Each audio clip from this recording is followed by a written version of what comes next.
Greetings, Imaginators and Superchargers. This is Mad Hatter Patrick, and welcome to the Trending Cemetery, the place where trends have pretty much discontinued and meet their end, for better or for worse. And I'm here today to look over a very special trend, to talk about a very special video game, which, in my opinion, is the best moment that came from that trend. And that would be LEGO Dimensions. Legos. We all grew up with Legos. We built our own creations, bought the playsets, and even played some of the video games. But one of their video games TT Games made brings out unlimited imagination. This game was released by the time that toys come to life were pretty much a trend in the video game industry, where you had to buy the toy pack and the figures and have your character appear in the game.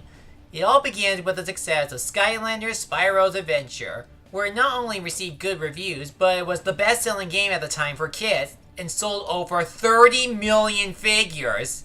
Soon after, other companies would try to cash in on Skylanders with their own Toys Come to Life games, such as Disney Infinity, Amiibo, and of course, LEGO Dimensions.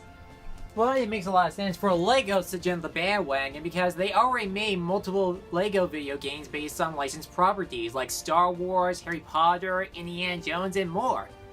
Welcome to another episode of the Wonder Reviews. Let's talk about how everything is awesome in this video game. This is LEGO Dimensions.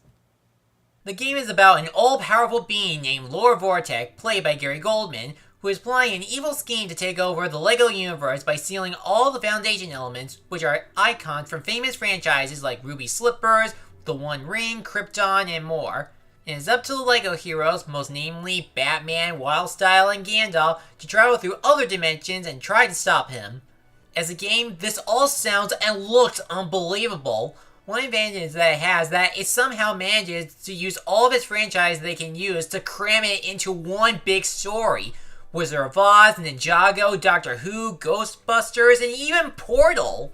Which is why the levels in the games are well designed and present some fun Easter eggs to pay tribute to these franchises.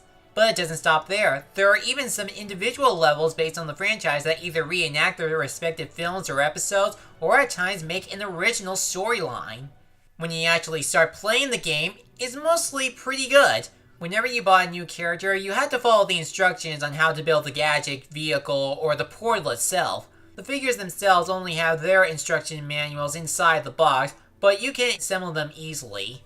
You don't need to buy all of the characters because there's no specific reward for you if you end up collecting every single one of them. You just need to buy the ones that obtain a specific ability you haven't gotten yet or unlock the adventure worlds. Speaking of which, the adventure worlds are fantastic and gives out more diversity. When you go to the Wizard of Oz, you can travel from Munchkin Land to Emerald City, but you can also go to the Witch's Castle and even Kansas. You can even go to some of the Doctor Who timelines and planets like Skaro, Mars, London in both the 21st and 19th century. The worlds and levels all share the same usual LEGO mechanic you need to collect: the golden bricks, mini kits, a red brick, get 100% studs, and rescue a LEGO character. And it is also created to play some of the old Midway arcade games in a console. But I gotta say, it is pretty cool to fly out some of the most famous villains in the boss stages, like the Wicked Witch, GLaDOS, the Daleks, Stay Puft, Lord Shed, and more, and it just adds in the excitement that it already is. One of the issues I have with the game is that whenever there's a specific character you need to use or where to place them, you have to run towards your collection and run back from where you were and insert the figure in. And this also applies to some of the keystones. You have to sit close to the path so you can place a specific spot you need your character to go and avoid dangerous enemies. As you may notice, I have mostly been talking about the franchises from year 1. What about the ones from year 2? I mean, we were hyped up as well because it was going to feature 80s movies like Gremlins and Goonies and famous TV shows like Adventure Time and The A-Team.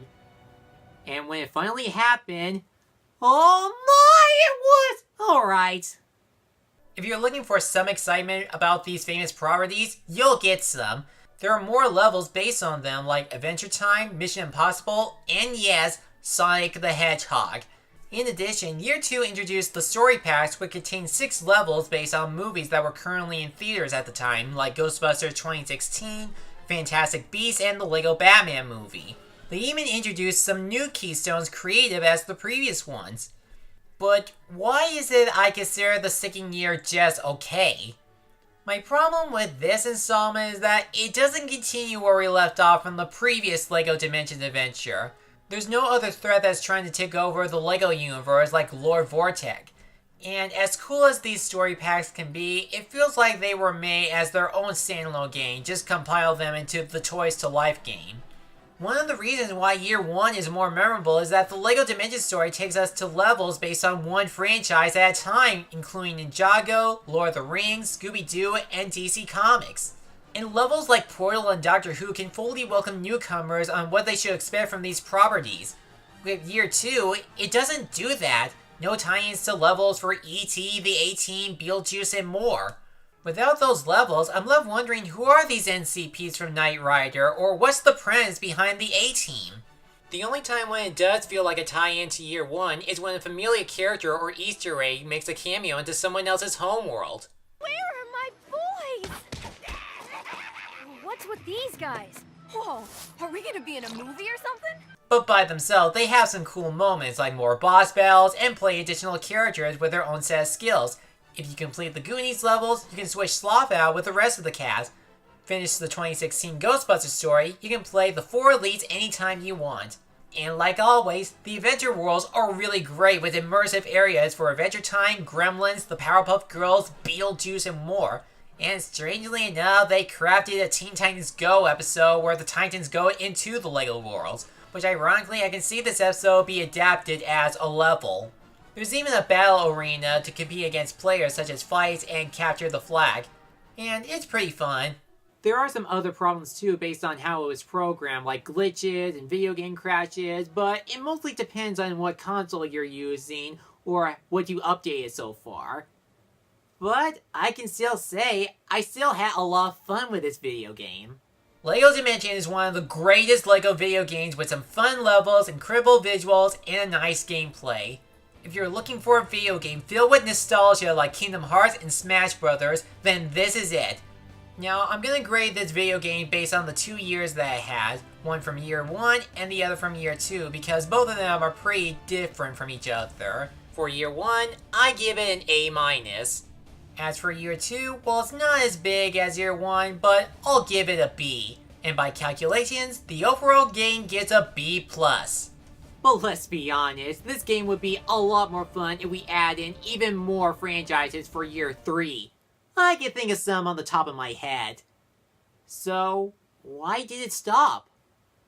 Well, during 2016, the Toys Come to Life trend was pretty much dying. Disney Interactive shut down for bankruptcy after Infinity 3.0, Skylanders moved to mobile games after Imaginators, and Dimensions did not sell very well despite its variety of properties, and selling tons of toys was too much to handle.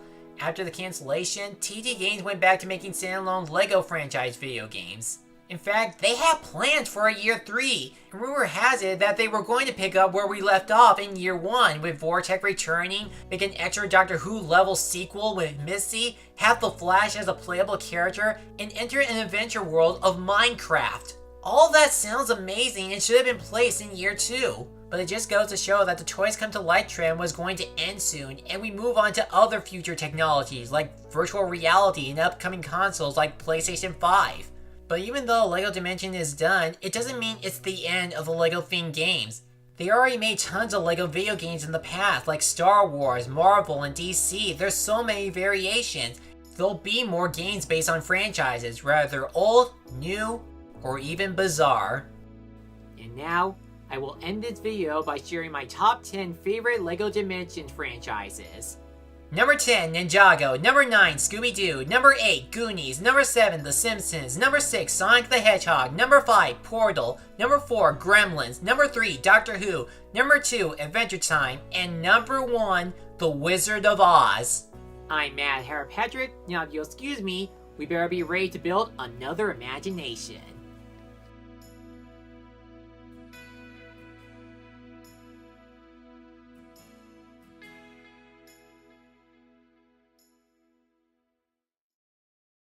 Thanks for watching this video. If you enjoyed this, feel free to like, comment, and subscribe me for a new review and other project every week.